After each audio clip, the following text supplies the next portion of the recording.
Writer के बारे में सारी चीजें हैं, ध्यान से देखो। और हाँ, याद कर लेना प्रोज सेक्शन क्या है। फिर पोएट्री का भी बताऊंगा, फिर कौन किताब ले कौन से चैप्टर लिया गया है ये भी बताऊंगा, कौन अवार्ड मिला है कौन राइटर का ये भी। तो टोटल 4 वीडियो आने वाली है, बेहतर तरीके से आएगी। तो देखो, याद करना, ऑब्जेक्टिव सारा का सारा बनाओगे यार। बेस्ट ऑफ लक, सब्सक्राइब जरूर करना। एग्जाम से एक दिन पहले पूरा पीडीएफ दूंगा 100 नंबर का, उसे रिवीजन कर लेना, हो जाएगा काम। पीडीएफ के बारे में टेलीग्राम और व्हाट्सएप से पता लगता है, डिस्क्रिप्शन में लिंक है, जरूर ज्वाइन होना सारे लोग। आ चुके हैं और अच्छे तरीके से मैं सारी चीज़ बताऊंगा।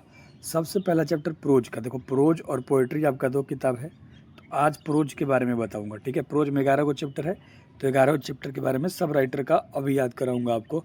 ठीक है, अच्छे तरीके से। सबसे पहला चैप्टर है इंडियन सिविलाइजेशन एंड कल्चर। यह एक ऐसे है, यह एक निबंध है, अच्छे से याद रख लेना क्या है। ऐसे है, निबंध है, महात्मा गांधी ने लिखा है। और ये इंडिया के थे, कहाँ के थे, इंडिया यानी भारत के थे महात्मा गांधी। याद हो गया अच्छे तरीके से। भारत इज़ माई होम एक स्पीच है जो दूसरा चैप्टर है, इसके राइटर डॉक्टर जाकिर हुसैन ने, ये भी इंडिया के थे। क्लियर है, कहाँ के राइटर थे, इंडिया के राइटर थे। कहाँ के थे, इंडिया के। भारत इज़ माई होम के राइटर है डॉक्टर जाकिर हुसैन। पहला चैप्टर का महात्मा गांधी इंडिया के, दूसरा चैप्टर का डॉक्टर जाकिर हुसैन इंडिया के। तीसरा जो आपका चैप्टर है अ पिंच ऑफ स्नफ, एक चुटकी सूंघना, मतलब एक चुटकी नशा, एक शॉर्ट स्टोरी है। यह क्या है, शॉर्ट स्टोरी है। मनोहर मालगनकर ने लिखा है, मनोहर मालगनकर ने लिखा है, ये भी इंडिया के थे। ये भी कहाँ के थे, इंडिया के थे। ये भी कहाँ के थे भाई, इंडिया के थे। 3 चैप्टर याद हो गया। एक बार बोलो, पहला चैप्टर है, जो पहला चैप्टर है इसके राइटर महात्मा गांधी है, इंडिया के थे। दूसरा chapter Bharat is my home, ये डॉक्टर जाकिर हुसैन राइटर है, ये भी इंडिया के थे। और तीसरा है अ पिंच ऑफ स्नफ, महात्मा मनोहर मालगनकर ने लिखा है, ये भी इंडिया के थे। कहाँ के थे, ये भी इंडिया के राइटर थे। ठीक है, 3 गो अच्छे से याद हो गया होगा। चलो, अब 3 गो याद हो गया तो चौथा चैप्टर में चलते हैं। चौथा चैप्टर है आई हैव अ ड्रीम। यह एक भाषण है। यह क्या है, यह एक भाषण है, स्पीच है। आई हैव अ ड्रीम क्या है, स्पीच है। आई हैव अ ड्रीम क्या है, स्पीच है। मार्टिन लूथर किंग जूनियर ने लिखा है। किसने लिखा है, मार्टिन लूथर किंग जूनियर ने लिखा है आई हैव अ ड्रीम को। बोलो एक बार, मार्टिन लूथर किंग जूनियर ने लिखा है आई हैव अ ड्रीम को, जो एक स्पीच है। और यह अमेरिका के थे। कहाँ के थे, अमेरिका के थे। देखो यहाँ दिख रहा होगा अमेरिका, अमेरिका बोलो, अमेरिका। ठीक है, अगला है 5वां chapter ideas that have help mankind. यह एक ऐसे है, यह एक निबंध है, इसके राइटर बर्टन रसल है, ये ब्रिटेन के हैं। ब्रिटेन पूछ दे चाहे इंग्लैंड पूछ दे, दोनों एक ही है। कभी इंग्लैंड देता है, कभी ब्रिटेन देता है। तो बर्टन रसल है जो आप देख रहे हो, ये जो आप देख रहे हो बाबू, बर्टन रसल के बारे में ideas that have help Mankind, जो कि एक निबंध है, बर्टन रसल ने इसको लिखा है। ये ब्रिटेन, ब्रिटेन यानी इंग्लैंड के थे, याद रख लेना। और अगला चैप्टर है 6 नंबर द आर्टिस्ट, एक शॉर्ट स्टोरी है। यह शॉर्ट स्टोरी है, सीगा नोया ने लिखा है, SHIGANAOY है।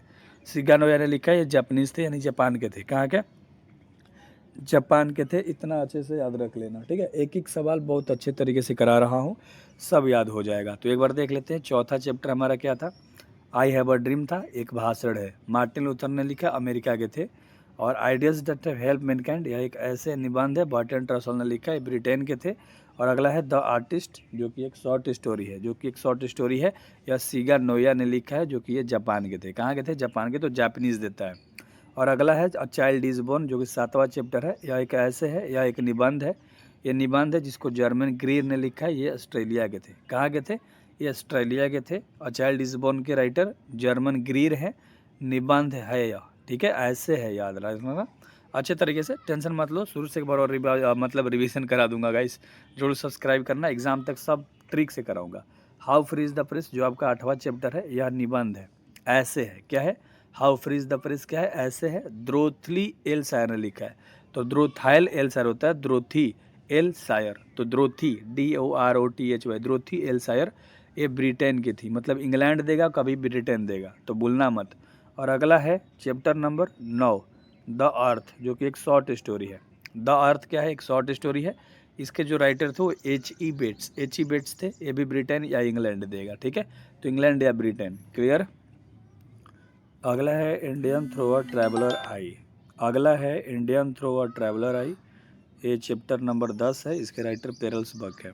पेरल्स बक ये अमेरिका के हैं, अमेरिका। और लास्ट हमारा चैप्टर है अ मैरिज प्रपोजल, एक कॉमेडी है, चाहे ड्रामा या 1 एक्ट प्ले, तीनों में कोई ऑप्शन देता है, कॉमेडी देगा, चाहे ड्रामा देगा, चाहे 1 एक्ट प्ले देता है। एंटन चिको के द्वारा लिखा गया है, एंटन चिको के द्वारा लिखा गया है। ये रशिया के थे, तो इसको याद रख लेना, ये रशिया का था। ठीक है, तो इस तरीके से सारे के सारे क्वेश्चन आंसर आपके हो गए यहाँ तक। बता देते हैं first chapter Indian civilisation, Mahatma Gandhi ने, इंडिया के थे। दूसरा chapter Bharat is my home, doctor Zakir Hussain ने लिखा है, इंडिया के थे। तीसरा chapter a pinch of snuff, short story है, मनोहर मलगनकर ने लिखा है, इंडिया के थे। चौथा I have a dream, Martin Luther king junior ने लिखा है, अमेरिका के थे। पांचवा chapter ideas that have help Mankind, एक ऐसे निबंध है, इसको बर्ट्रैंड रसल ने लिखा है, ये ब्रिटेन के थे। फिर द आर्टिस्ट है, सिगानोया ने लिखा है, ये जापान के थे। अ चाइल्ड इज, अगला है अ चाइल्ड इज बोर्न, एक ऐसे है, जर्मन गिरी ने लिखा है, ऑस्ट्रेलिया के थे। और अगला है how free is the press, यह एक ऐसा निबंध है, इसको द्रोथली एल्सायर ने लिखा है, ब्रिटेन यानी इंग्लैंड। और अगला है द अर्थ, जो कि एक शॉर्ट स्टोरी है, एच.ई. बेट्स ने लिखा है, ये भी ब्रिटेन के थे। इंडियन थ्रू ए ट्रैवलर आई, और एक ट्रेवेलोग्यू है, इसको पेरल्स बक ने लिखा है, ये अमेरिका के थी। एक है marriage proposal, comedy drama and one act play, कोई भी ऑप्शन में देता है, एंटन चिको के द्वारा लिखा गया, जो कि रशिया की थी। क्लियर है, तो अच्छे तरीके से आपको सारे के सारे बता दिया। आगे पोएट्री करेंगे हम लोग, ठीक।